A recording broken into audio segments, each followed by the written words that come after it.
Naruhito et la princesse Masako ont reçu une éducation occidentale. Tous deux ont étudié à Oxford. Beaucoup de Japonais s'attendent à ce qu'il soit aussi dévoué envers le peuple que son père Akihito. Mais sa succession au trône a ravivé le débat sur la lignée impériale. Le Japon n'aura pas de prince héritier. Le frère cadet de Naruhito, Fumihito, est donc en première ligne pour le trône impérial, mais il n'est pas le fils du nouvel empereur.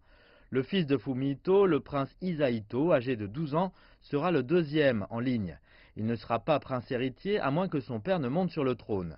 Avec la maison impériale qui vieillit rapidement, Hisahito sera le seul jeune héritier du trône. Autrement dit, à moins qu'il n'ait un fils, la monarchie la plus longue du monde pourrait prendre fin.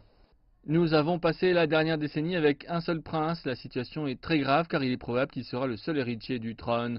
Cela exercera une pression extrême sur lui et son épouse potentielle pour continuer la lignée. Le gouvernement a promis un débat anticipé sur la possibilité de changer la loi impériale et de permettre à une femme d'accéder au trône, mais le parti au pouvoir veut reporter à l'année prochaine quelque chose qui aurait dû déjà commencer. Une étude récente montre que 70% de la population soutiendrait une impératrice ou un empereur de lignage féminin, interdit actuellement par la loi.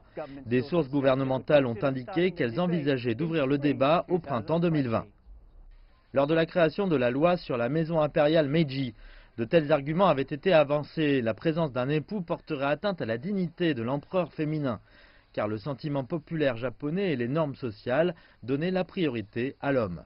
Les militants soutiennent qu'il est temps que le Japon mette fin à l'assujettissement des femmes, surtout lorsqu'il menace l'existence même de la monarchie.